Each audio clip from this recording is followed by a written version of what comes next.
Oh my god, that was really loud. Can we try that again? Do it again. Enjoy my scavenger hunt video. I'm Morgan.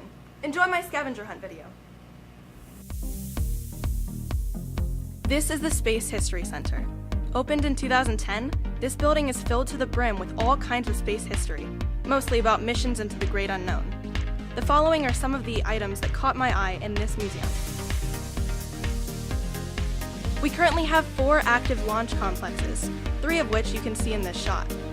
LC-38 was probably not used, so it was skipped to avoid confusion. LC-39 is located at the Kennedy Space Center, so it cannot be seen here in Cape Canaveral. The Low-Key Dart Weather Rocket Launcher. Just as it sounds, it launches weather rockets, ones that provide weather data support for major launches. Unfortunately, it had some big problems with accuracy. This is a model of the Trident II, launched on the 15th of January, 1987, for the first time. It's a submarine-launched ballistic missile. Fueled by kerosene and liquid oxygen, this is one of the 3 booster engines to the Atlas missile.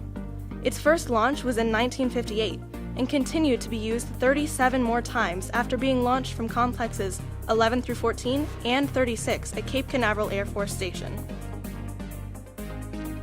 I would say this crazy device belongs on the set of a movie.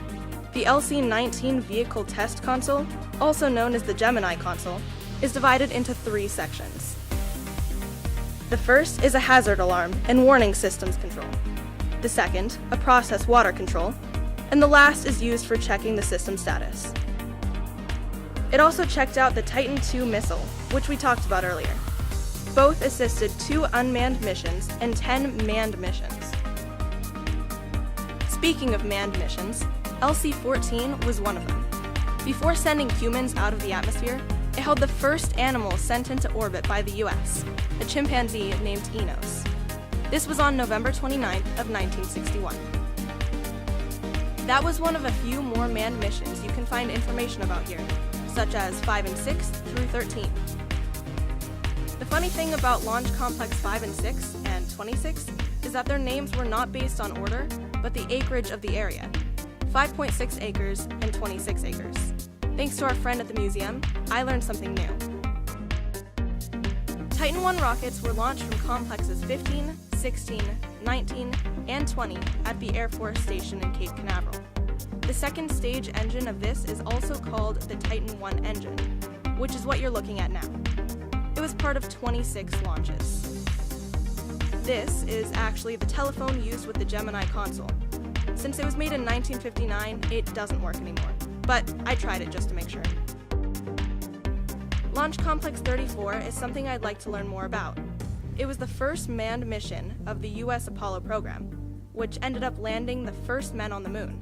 But the first mission never flew due to a cabin fire during the launch rehearsal test. The explosion killed all 3 crew members aboard. It was pretty cool to see how much work has gone into space expedition already, and how Cape Canaveral played a big part in all of it.